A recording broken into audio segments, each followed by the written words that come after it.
Antibody હશે તો જ કોરોનાથી બચી શકાશે। आपने जणावी दी कि एंटीबॉडी बे प्रकारनी होय छे, कुदरती एंटीबॉडी अने बीजी वेक्सिनथी बनती एंटीबॉडी। हवे आ बंने प्रकारनी एंटीबॉडी आपणा शरीरमां शुं काम करे छे, कई रीते आपने वायरसथी बचावे छे, कई रीते वेरियंटनी सामे रक्षण आपे छे, ए विषे आजे मार्गदर्शन मेळवीशुं एक्सपर्ट डॉक्टर्सनी साथे।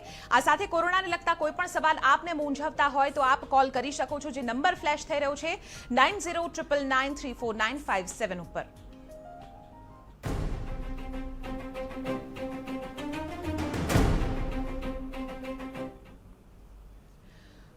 तो आज मुद्दे अपनी साथे जोड़ाया है एक्सपर्ट डॉक्टर्स डॉक्टर तेजस प्रजापति, टॉक्सिकोलॉजिस्ट जोड़ाया है डॉक्टर स्वप्निल शाह एमडी। आप बंनेનું स्वागत है डॉक्टर। સૌથી પહેલા ડોક્ટર કોલરના જ્યાં સુધી કોલ આવે તે પહેલા લોકો સુધી એક વાત પહોંચાડવી છે કે એન્ટીબોડી શું છે। લોકો પહેલા આ વિશે વાત નહોતા કરતા, પણ છેલ્લા 1.5 વર્ષથી હવે આપણા શરીરમાં કેટલી એન્ટીબોડી છે, શું કામ કરે છે, જાણવા માટે હવે તમામ લોકો અલગ અલગ પ્રકારના આર્ટિકલ્સ વાંચે છે। સૌથી સિમ્પલ ભાષામાં જો સમજવા માંગીએ ડોક્ટર તેજસ, તો એન્ટીબોડી શું છે અને કઈ રીતે આપણા બોડીને એ રક્ષણ આપતું હોય છે? ચોક્કસથી એન્ટીબોડી વિશે હું તમને માહિતી આપીશ દર્શકોને, ખાસ કરીને કે એન્ટીબોડી શું છે। ઘણા સમયથી જ્યારથી કોવિડ આપણા ઉપર સંક્રમણની શરૂઆત થઈ છે ત્યારથી આ એક ખૂબ જ મહત્વનો પ્રશ્ન થઈ રહ્યો છે કે એન્ટીબોડી શું છે। એન્ટીબોડી એ આપણા શરીરમાં ઉદ્ભવતું એક પ્રકારનું પ્રોટીન મોલિક્યુલ છે કે જે હંમેશા એક પર્ટિક્યુલર પ્રકારના એટલે કે ચોક્કસ પ્રકારના વાયરસ અથવા તો એની સામે આપણને રક્ષણ આપે છે। તો એ એન્ટીબોડીઝ કેવી રીતના જનરેટ થતી હોય છે એના વિશે હું તમને થોડીક માહિતી આપીશ ઇન જનરલ વેમાં, કે આપણા શરીરમાં 2 પ્રકારની એન્ટીબોડીઝ અથવા તો એ જનરેટ થતા હોય છે, એક હોય છે IgM અને IgG। તો આ 2 પ્રકારની એન્ટીબોડી શું હોય છે? IgM જે હોય છે એ આપણા શરીરમાં, જેમ કે કોરોના વાયરસનું સંક્રમણ થયું અને એના પછી અઠવાડિયાની અંદર અથવા તો એના 7 થી 10 દિવસની અંદર હંમેશા પહેલા IgM એન્ટીબોડી જનરેટ થતું હોય છે। અને પછી જો થોડાક ટાઈમ પછી, એટલે કે આપણે કહેતા હોઈએ છીએ કે કોરોના સંક્રમિત થઈ ગયા પછી આપણે એન્ટીબોડી ટેસ્ટ કરાવીએ અને એન્ટીબોડીઝ આપણા શરીરમાં છે કે નહીં એ જાણવું હોય તો ત્યારે IgG એટલે કે એ IgG એન્ટીબોડીઝ જોવામાં આવતી હોય છે। એટલે એ ક્રોનિક ઇન્ફેક્શન થઈ ગયા પછી તમારા શરીરમાં ફરીથી કોરોના સંક્રમણ થાય તો એને રક્ષણ કરવા માટે એન્ટીબોડી શરીરમાં છે કે નહીં એ જાણવા માટે IgG ટેસ્ટિંગ કરાવતું હોય છે। એટલે ઇન જનરલમાં આ 2 એન્ટીબોડીઝ આપણા શરીરમાં એ રક્ષણ આપવાનું કામ કરતી હોય છે। બિલકુલ। ભરૂચથી આપણા કોલર જોડાયા છે। આપનો સવાલ શું છે? મેડમ, રસી મુકાવ્યા પછી પેટમાં દુખાવો અને ગેસ પુષ્કળ થાય। રસી મુકાયા બાદ ડોક્ટર સ્વપ્નિલ, રસી મુકાયા બાદ પેટમાં દુખાવા અને ગેસની સમસ્યા? હવે ડૉક્ટર તેજસે બહુ સારી રીતે સમજાવ્યું એન્ટીબોડી શું છે, અને જે આપણા કોલરનો સવાલ છે કે રસી મુકાયા પછી જે પેટમાં દુખાવો અને ગેસ થાય છે, યુઝ્યુઅલી કોઈ બી વેક્સિન લો, નોટ હવે હું અહીંયા જે એકલું કોરોના વેક્સિનની વાત નથી કરતો, કોઈ બી વેક્સિન લો ત્યારે જેમ ડૉક્ટર તેજસે કીધું કે એ આપણા શરીરની અંદર એક હલચલ પેદા કરી દેતું હોય છે, નાની માત્રામાં પણ હલચલ પેદા કરી દેતું હોય છે। એના લીધે જ આપણા શરીરમાં એક સૈનિકોનું એક આખું લિસ્ટ તૈયાર થાય છે। તો એના લીધે બની શકે કોક લગભગ 100માંથી 30% જેટલા 30 to 40% લોકોને થોડો ઘણો ફીવર આવે, માથું દુખી શકે, અથવા તો પેટમાં દુખાય, અથવા તો વોમિટિંગ 1-2 દિવસ થઈ શકે છે। જો મોટે ભાગે આ લગભગ 2 to 3 ડેઝની અંદર એ બધું નોર્મલ થઈ જતું હોય છે। ભાગ્યે જ કોઈને એનાથી એનાફાઇલેક્સિસ જેવું ભારે રિએક્શન આવી શકતું હોય છે, પણ એટ ધ સેમ ટાઈમ જો 2 થી 3 દિવસ સુધી તમારે રાહ જોવી પડે, રૂટીન એની જે લક્ષણો છે એની દવા લેવી જોઈએ, અને ના મટે તો પછી તમારા ડોક્ટરને કોન્ટેક્ટ કરવો જોઈએ। બિલકુલ। સાથે ડોક્ટર ગ્રાફિક્સ પણ બતાવી રહ્યા છે દર્શકોને જે રીતે સરળતાથી સમજાય રહે કે IgG એન્ટીબોડી શું છે। જેમ ડોક્ટર તેજસે કહ્યું કે IgG એન્ટીબોડી એક ફર્સ્ટ લાઇન ઓફ ડિફેન્સ કહેવાય છે, ટી સેલ થી બનતી હોય છે। ડોક્ટર સ્વપ્નિલ, ટી સેલનું શું મહત્વ હોય છે અને જે રીતે રિસર્ચ પેપર સામે આવે છે, ટી સેલ જે છે સૌથી પહેલા લોકોને આ વાયરસથી બચાવવા માટે રિએક્ટ કરતા હોય છે, તો બોડીમાં કઈ રીતે કામ કરતું હોય છે ડોક્ટર સ્વપ્નિલ? સો બેઝિકલી જ્યારે બી આ વેક્સિન આપણે લઈએ છીએ ત્યારે એ તમારી શરીરની અંદર એન્ટીજન મતલબ કે કાં તો વાયરસનો પાર્ટ, કાં તો લાઈવ વાયરસ, કાં તો ડેડ વાયરસ તમારા શરીરની અંદર નાખતા હોય છે। હવે કુદરતે આપણા જોડે અદ્ભુત એક મિકેનિઝમ શરીરની અંદર ઓલરેડી આપેલું છે। એની અંદર બે રીતે આપણા શરીરમાં એ જે તમારા શરીરમાં પાર્ટ જે વાયરસનો પાર્ટ જાય છે એના માટે શરીરમાં 2 રીતે તમારું મિકેનિઝમ કામ કરતું હોય છે। કઈ રીતે કરતું હોય છે? ફર્સ્ટ, એક એક્યુટલી સડનલી જેવો આપણા શરીરની અંદર દુશ્મન આવે છે તરત જ આપણી સિસ્ટમ એક્ટિવેટ થઈ જાય છે, અને જે તરત જ જે તમે કીધું એમ ટી સેલથી એન્ટીબોડીઝનું પ્રોડ્યુશન થઈ શકે છે।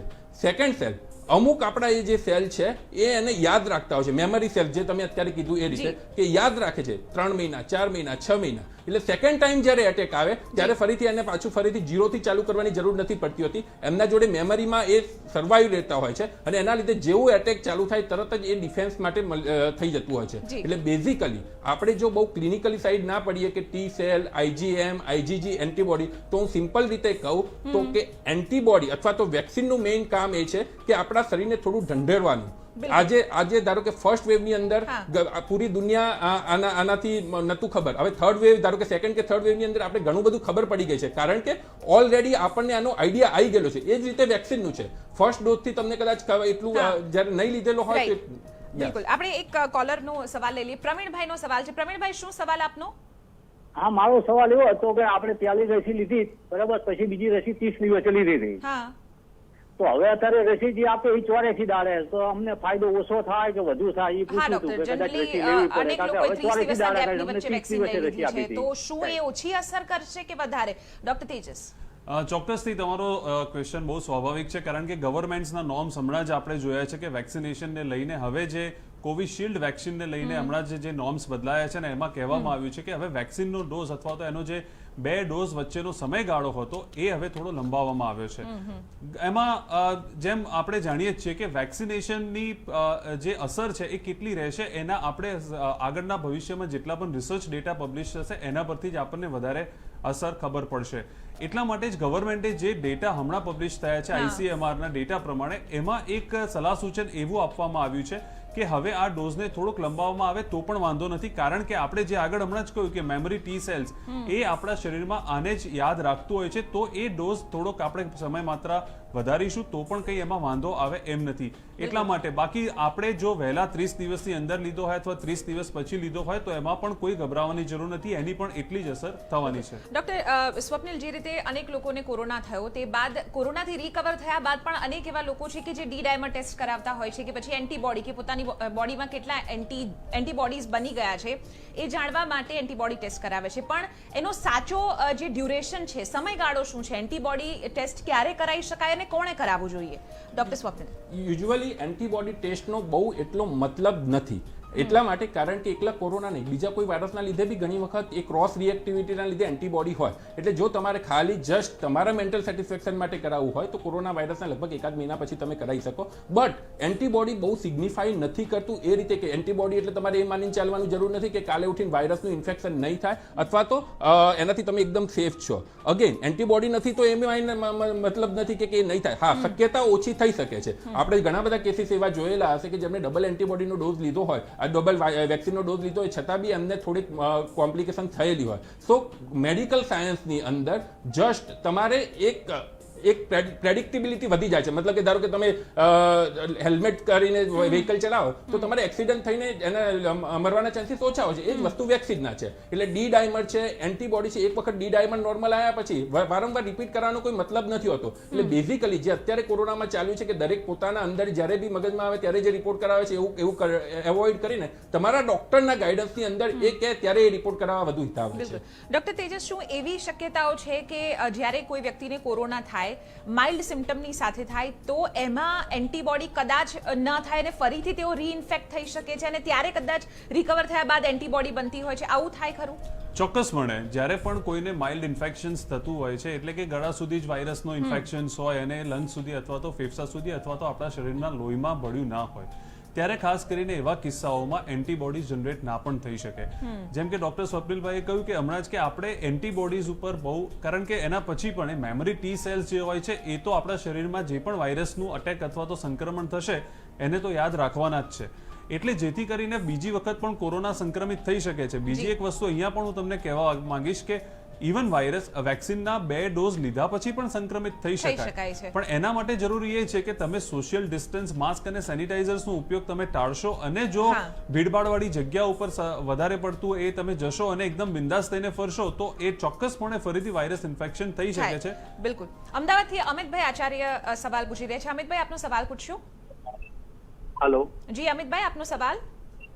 મારો સવાલ એ છે કે મેડમ, હું કોરોના પોઝિટિવ થયો હતો અને 22 દિવસ થઈ ગયા પછી 22 દિવસ પછી પણ હું ટેસ્ટ કરાવું છું RT-PCR, બરાબર? તો એ RT-PCR પોઝિટિવ બતાવે છે 33 ના સ્કોર સાથે, બરાબર? અને હું બીજા દિવસે પાછો ગવર્મેન્ટના રેપિડ ટેસ્ટ કરાવું છું ટેસ્ટ એમાં નેગેટિવ બતાવે છે હમ અને ગવર્મેન્ટના એએમસી ના રેપિડ નેગેટિવ આવે એટલે આરટીપીસીઆર કરે છે. એમાં હું પણ આરટીપીસીઆર ટેસ્ટ કરાવું છું, એ પણ નેગેટિવ આવે છે. તો આ રિપોર્ટમાં કેટલી સત્યતા માનવી એમ? ડોક્ટર, આમાં અનેક લોકો જગલ થયા છે. ડોક્ટર સ્વપ્નિલ, કયા રિપોર્ટને સાચો માનવો અને કયા સમય, આમાં સમયગાળો કેટલો મહત્વપૂર્ણ છે? ડોક્ટર સ્વપ્નિલ, તમારી વાત 100% સાચી છે. ઘણી વખત આ રિપોર્ટના લીધે બી લોકો જનરલ પબ્લિકમાં બહુ કન્ફ્યુઝન થઈ છે. હવે યુઝ્યુઅલી અત્યારની જે રૂટીન ગાઈડલાઈન, અત્યારની હું ઇનિશિયલ સ્ટેજની વાત નથી કરતો, અત્યારની ગાઈડલાઈન પ્રમાણે આફ્ટર 14 ડેઝ 14 દિવસ પછી રિપોર્ટ કરાવવાની બી જરૂર નથી આરટીપીસીઆર રિપોર્ટની. રીઝન શું છે? એ જે રિપોર્ટ જે તમે કરો છો એમાં કદાચ જો પોઝિટિવ બી આવે તો બની શકે એ એન્ટીજન, મતલબ કે વાયરસનો નાનો એવો વાયરસ પડેલો હોય પણ એની ઇન્ફેક્ટિવિટી નથી કે એનાથી કોમ્પ્લિકેશન થતી નથી. એટલે હું મારા જે રૂટીન પેશન્ટ હોય છું એમને કહેતો હોઉં છું 14 ડેઝ પછી જો તમારે કંપનીમાં રિક્વાયરમેન્ટ ના હોય તો કોઈ રિપોર્ટ કરાવવાની જરૂર જ નથી. આરટીપીસીઆર તો એટલીસ્ટ કરાવવાની જરૂર જ નથી. હા, ડી ડાયમર કે જે છે આપણે ફોલો કરતા રહીશું. સો બેઝિકલી એ વસ્તુ છે. હવે એમની વાત સાચી છે કે એન્ટીજન કે નેગેટિવ આવે છે, આરટીપીસીઆર પોઝિટિવ આવે છે. ઘણી વખત એવું થયું છે કે એન્ટીજન ને આરટીપીસીઆર બંને નેગેટિવ આવતો અને સીટી સ્કેન પોઝિટિવ આવતું હોય. દરેક ટેસ્ટની એક લિમિટેશન છે. પણ કોરોના માટે એની સેન્સિટિવિટી અને સ્પેસિફિસિટીને ધ્યાનમાં રાખતા 3માંથી કોઈ બી ટેસ્ટ પોઝિટિવ આવે તો પોઝિટિવ જ માનવાનું. એન્ટીજન પોઝિટિવ આવે, બીજા 2 ટેસ્ટ નેગેટિવ આવે છતાં બી પોઝિટિવ જ માનવાનું. કારણ કે એને પકડવાની તાકાત વધુ પડતી છે. હા, ખોટા આવવાની શક્યતા છે પણ 3માંથી કોઈ બી ટેસ્ટ પોઝિટિવ આવે તો પોઝિટિવ માનવું પડે. બિલકુલ. સુરતથી રમેશભાઈ જોડાઈ ગયા છે. રમેશભાઈ, આપનો સવાલ પૂછશો? સર જી. મારા વાઇફને ક્રોન્સ ડિઝીઝ નામનો રોગ છે. હા, ક્રોન્સ ડિઝીઝ, તો એને વેક્સિન આપી શકું? અચ્છા, ફરી એક વખત કયો રોગ Crohn's છે? disease. અચ્છા, Crohn's ડોક્ટર સ્વપ્નિલ, disease. શું રસી આપી શકાય? યા, ક્રોન્સ ડિઝીઝ એ જે તમે કીધું એ જે પેટનો એક રોગ છે. કોઈ બી પેશન્ટ જેને આવી ક્રોન્સ ડિઝીઝ હોય, અલ્સરેટિવ કોલાઇટિસ હોય, જેના પ્લેટલેટ નોર્મલ છે, જેના એનાફાઇલેક્ટિક રિએક્શન નથી આવતું અથવા તો કોઈ ફર્સ્ટ ડોઝના વેક્સિનમાં ક્યારેય કઈ રિએક્શન અથવા તો કોઈ વસ્તુની એલર્જી નથી, દરેક પેશન્ટે વેક્સિન લેવી જોઈએ. ઉપરથી જે લોકો ડાયાબિટીસ હોય, બ્લડ પ્રેશર હોય, જેને હાર્ટના રોગ છે, જેની ઇમ્યુનિટી ઓલરેડી લો છે, એ લોકો માટે વેક્સિનેશન માટે એમને ફર્સ્ટ પ્રાયોરિટી આપવી જોઈએ. કારણ કે ઓલરેડી એમની ઇમ્યુનિટી લો છે. ક્રોન્સ ડિઝીઝ એ ઇન્ફ્લામેટરી ડિસઓર્ડર છે, મતલબ કે એમની ઓલરેડી ઇમ્યુનિટી લો છે. તો વેક્સિન લેશે તો ભવિષ્યમાં જ્યાં કોરોના વાયરસ થશે તો પછી એની એટલી ક્ષમતા નહીં રહે. બિલકુલ. જ્યાં સુધી વેક્સિન, હવે એન્ટીબોડીની વાત કરીએ ડોક્ટર તેજસ, તો વેક્સિન એન્ટીબોડી શું હોય છે? વેક્સિન જ્યારે શરીરની અંદર જાય છે ત્યારે કેટલા પ્રમાણમાં એન્ટીબોડી બનાવે છે અને તે કેટલું રક્ષણ આપે છે, સ્પેશિયલી જ્યારે અલગ અલગ વેરિયન્ટ કોરોનાના બની રહ્યા છે ત્યારે?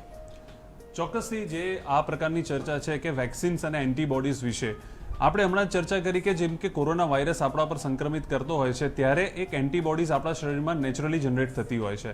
અને બીજી એન્ટીબોડીઝ જે આપણે હમણાં વાત કરી કે વેક્સિન લીધા પછી, તો વેક્સિન લીધા પછી યુઝ્યુઅલી એવું આપણે જે ડેટા પબ્લિશ થયા છે એમાં જાણવા મળ્યું છે કે 2 થી 3 અઠવાડિયામાં, ફર્સ્ટ ડોઝ લીધા પછી 2 થી 3 અઠવાડિયામાં આ જે વેક્સિન્સના એન્ટીબોડીઝ હોય છે એ ધીરે ધીરે આપણા શરીરમાં જનરેટ થતા હોય છે. અને બીજા ડોઝ લીધા પછી પણ 2 થી 3 અઠવાડિયા સુધીમાં એ સંપૂર્ણપણે જનરેટ થયેલા જોવા મળતા હોય છે. પણ એ વસ્તુ અત્યારે ઇમ્પોર્ટન્ટ એ છે કે કેટલા સમય સુધી આપણને એ રક્ષણ આપી શકશે એનો ડેટા હજુ પણ આપણે ગાઈડલાઇન્સ પ્રમાણે અગર ફોલો કરીએ તો એ ગાઈડલાઇન્સ પ્રમાણે અત્યારે એવું કહેવામાં આવે છે કે જે વર્લ્ડ વાઇડ ડેટા પબ્લિશ થયો છે કે 6 મહિનાથી લઈને 8 મહિના સુધી આ વેક્સિનનું, રસીકરણનું જે પણ કંઈ આપણને પ્રોટેક્શન છે એ રક્ષણ આપી શકે એમ છે. તેમ છતાં હું એવું પણ કહેવા માંગીશ કે એ પછી પણ કદાચ જો કોરોના અથવા તો આપણે જો સોશિયલ ડિસ્ટન્સ અથવા માસ્કનું પાલન નહીં કરીએ અને જો સંક્રમિત થઈશું તો અસર તો રહેવાની જ છે. પણ તેમ છતાં મને એવું લાગે છે કે વેક્સિન લીધા પછી એનું જે અસર છે આગળ ચર્ચા કરીશું. હાલ એક સમય થઈ ગયો છે બ્રેકનો, પણ આપને જો કોઈ સવાલ મૂંઝવતા હોય 9099349557 પર આપ કોલ કરો. એક્સપર્ટ ડોક્ટર્સ આપણી સાથે છે, આપના તમામ જવાબ આપને પહોંચાડીશું. રોકાય બ્રેક માટે.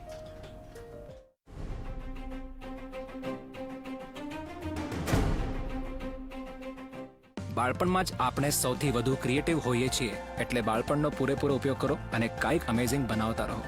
Book a free math class on whitehatjunior.com.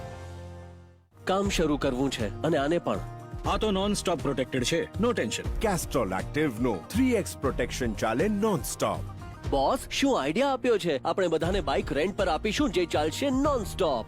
ચાલતો રહે તું. क्या आपके लग्जरियस में इज़ाबगोल के साथ और भी लाभदायक तत्व हैं जैसे सॉफ्टवेयर, इज़ाबगोल, सोनामुखी, अरद, अमलतस, सौंफ, गुलाब जल और मुलेठी जैसे 7 नेचुरल एक्टिव्स जो दे पेट साफ होने का पूरा सेटिस्फैक्शन. सॉफ्टवेयर, रहो हल्के, जियो खुल के.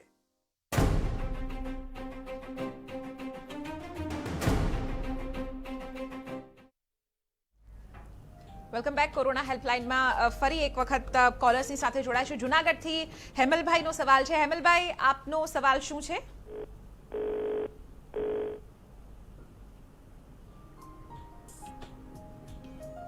અચ્છા, કોલર અત્યારે નથી મળી રહ્યા. સવાલ આપને ડોક્ટર તેજસ એ પૂછીશ કે એન્ટીબોડી શરીરની અંદર, ધારો કે જો કુદરતી એન્ટીબોડી છે, કોઈ વ્યક્તિ કોરોના ઇન્ફેક્ટેડ થયો, રિકવર થઈ ગયો, એ એન્ટીબોડી જે નેચરલી બની છે એ કેટલા સમય સુધી એનું રક્ષણ કરી શકે છે વર્સિસ એની સામે જે વેક્સિન એન્ટીબોડી છે એ કેટલા સમય એનું રક્ષણ કરી શકે છે?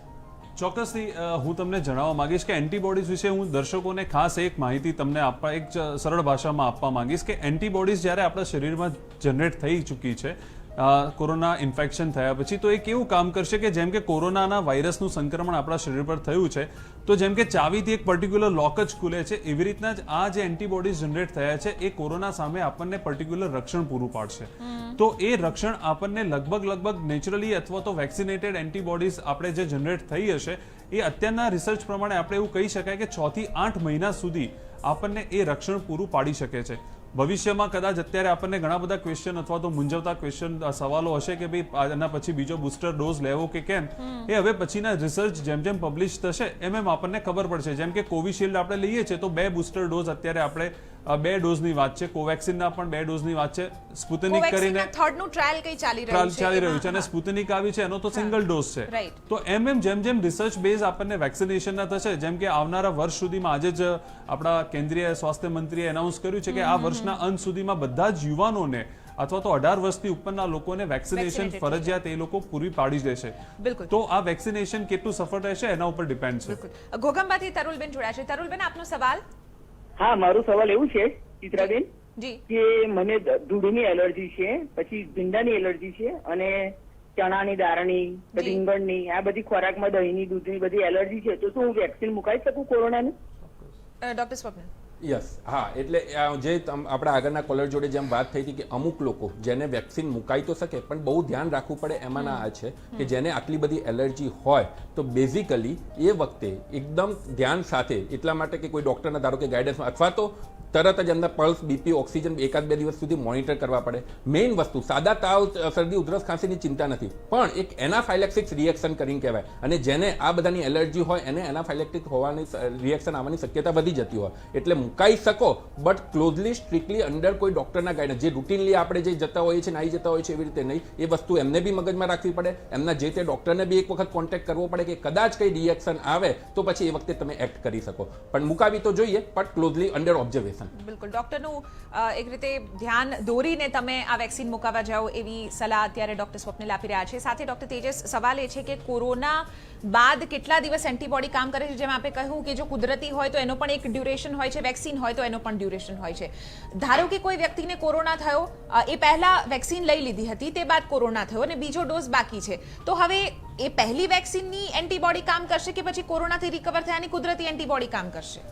ચોક્કસથી અત્યારે આપણે આ બહુ જ એક પ્રકારનું રિસર્ચ કરી રહ્યા છે કે શરીરમાં કેટલી એન્ટીબોડીઝ કામ કરશે, પહેલા કોરોના થઈ ગયા પછીની એન્ટીબોડી કે પછી એના પછી લીધેલા વેક્સિનની એન્ટીબોડી.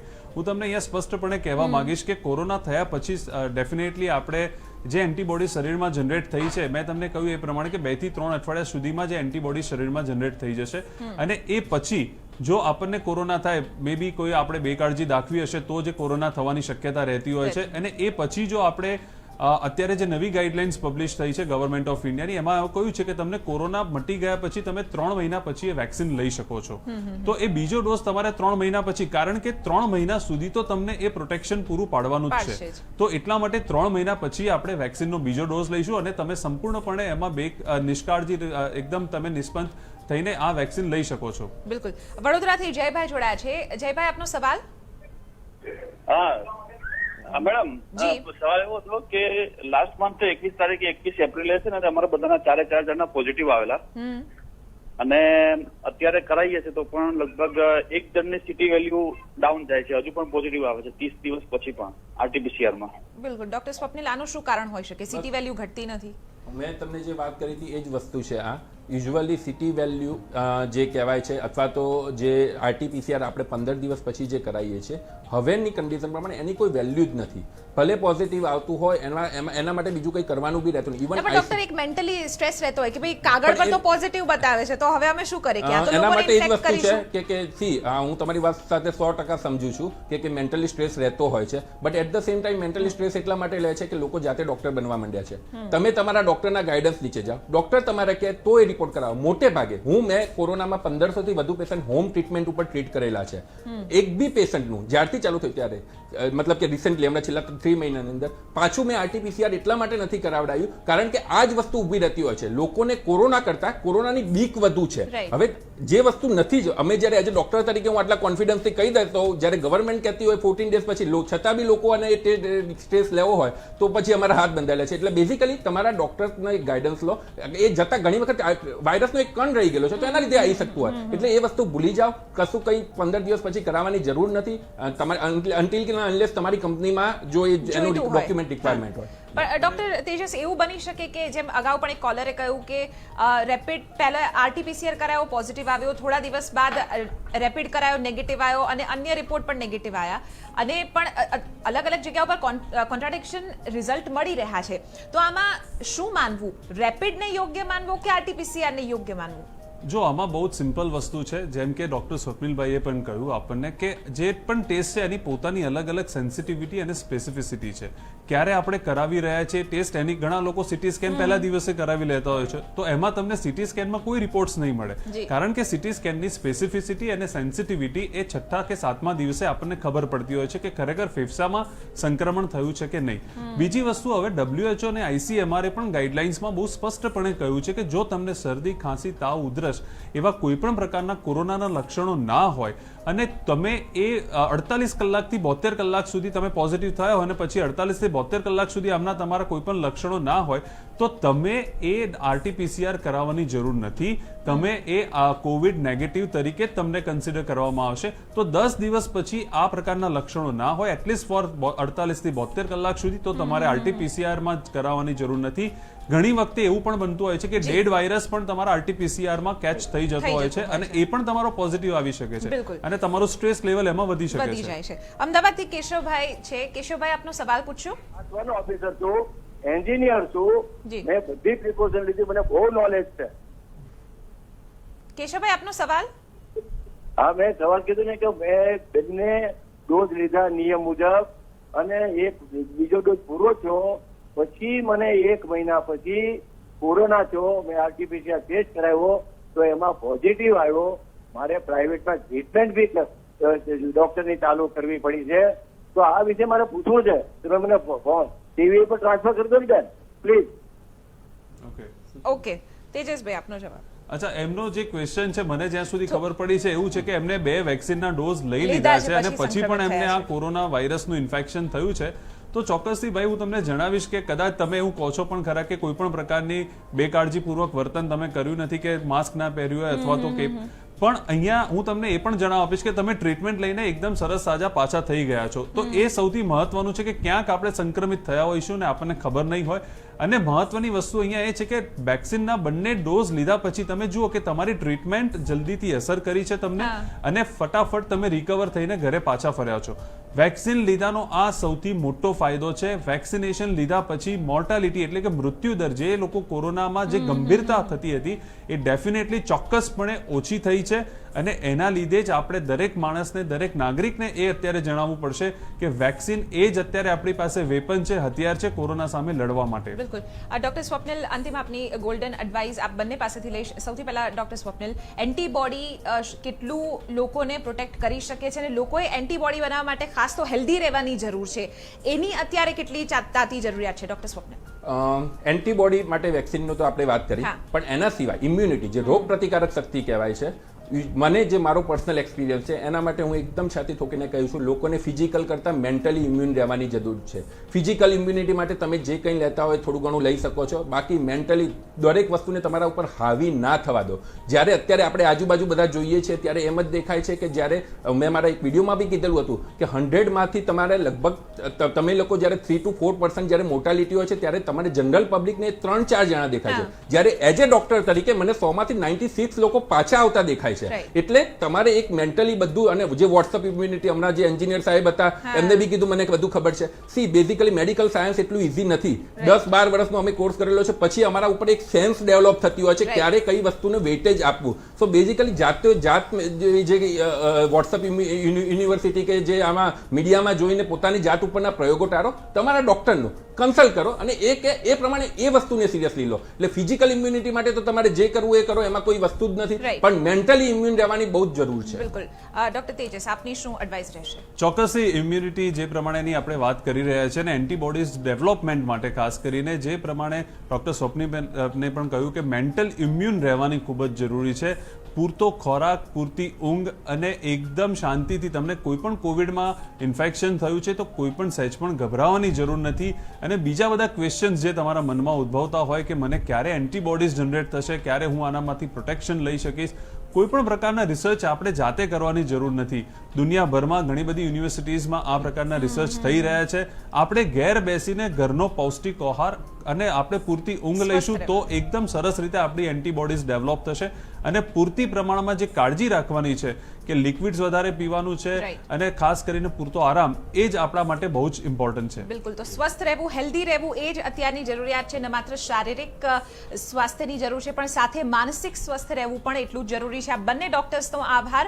તો આપ પણ જે પણ આપને સવાલ હોય રોજ 4:30 આપ પૂછી શકો છો TV9 કોરોના હેલ્પલાઇન ઉપર ફોન કરીને. અત્યારે બસ આટલું જ. નમસ્કાર.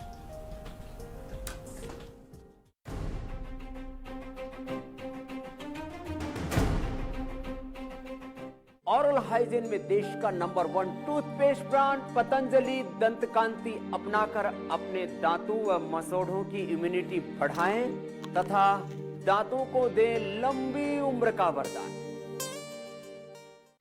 પ્રિયા, યુ નો ગુજરાતી મેટ્રિમોની પર તમે કંટ્રોલ કરી શકો છો કે તમારો પ્રોફાઇલ કોણ જોઈ શકે છે. અને બહુ બધા આઈડી વેરીફાઈડ પ્રોફાઇલ્સમાંથી ચૂઝ કરવાનો ઓપ્શન પણ છે. મને નહીં, માતાશ્રીને કહો. ગુજરાતી મેટ્રિમોની એપ હમણાં જ ડાઉનલોડ કરો. देश के खिलाफ कोई भी आवाज अब नहीं है बर्दाश्त. राष्ट्र से बड़ा कौन, अब नहीं रहेंगे मौन. परवाह देश की. सोमवार से शुक्रवार रात 10 बजे TV9 भारतवर्ष, अब तो सब देख रहे हैं. प्रस्तुत करता पतंजलि केश कांति. अपने बालों से कहो जुग जुग जियो. શું તમને ખબર છે કે ઓમકાર શા માટે મનાય છે મંત્રનો રાજા? કયા 3 નિયમ સાથે ઓમકારના જાપથી સાધકને મળશે તન મનના રોગોથી મુક્તિ? ભક્તિમાં થઈ જાઓ લીન.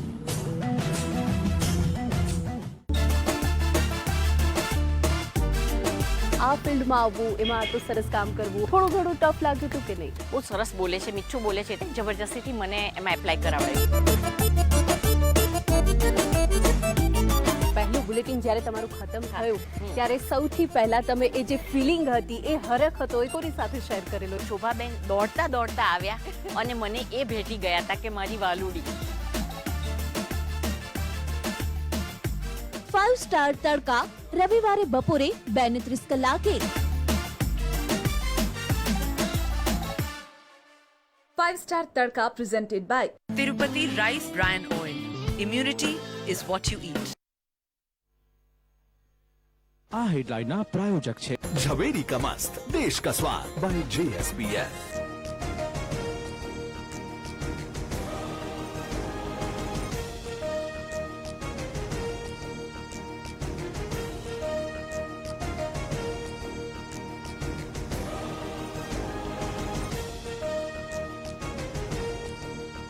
ઝવેરી કા મસ્ત દેશ કા સ્વાદ બાય JSPL.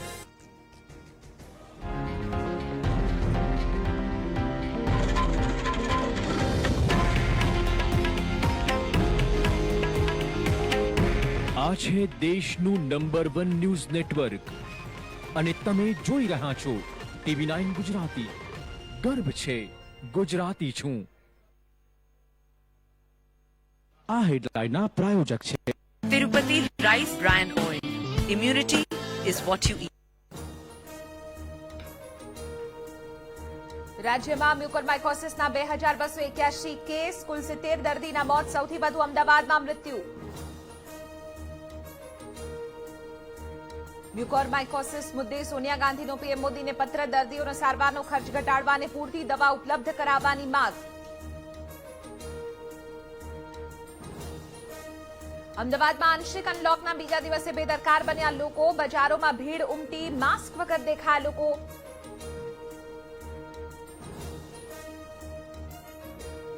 રાજ્યમાં આગામી 2 દિવસ હળવાથી મધ્યમ વરસાદની આગાહી, 15 જૂન બાદ ચોમાસાનું થશે આગમન.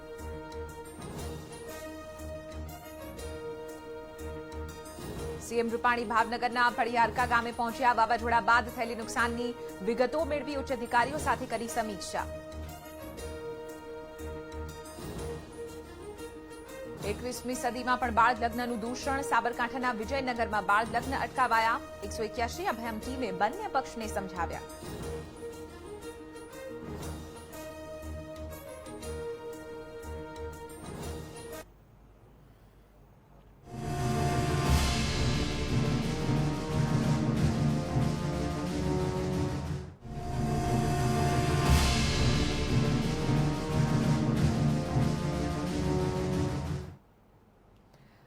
નમસ્કાર, બુલેટિનમાં આપનું સ્વાગત છે. આપની સાથે હું છું ચિત્રા. બુલેટિનમાં સૌપ્રથમ વાત કરીશું મ્યુકોરમાઇકોસિસના કહેરની. જી હા, બ્લેક ફંગસના કેસીસ રાજ્યભરમાં વધી રહ્યા છે. આપને જણાવી દઈએ કે દેશભરમાં પણ મ્યુકોરમાઇકોસિસના કેસીસમાં ઉછાળો આવ્યો છે.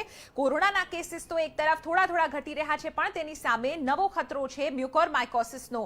અત્યારની સ્થિતિ આપને બતાવીએ. બ્લેક ફંગસથી મહારાષ્ટ્રમાં 1500 કેસીસ નોંધાયા છે અને 90 લોકોના મૃત્યુ થયા છે. મધ્યપ્રદેશની વાત કરીએ તો મધ્યપ્રદેશમાં બ્લેક ફંગસના 575 કેસીસ નોંધાયા.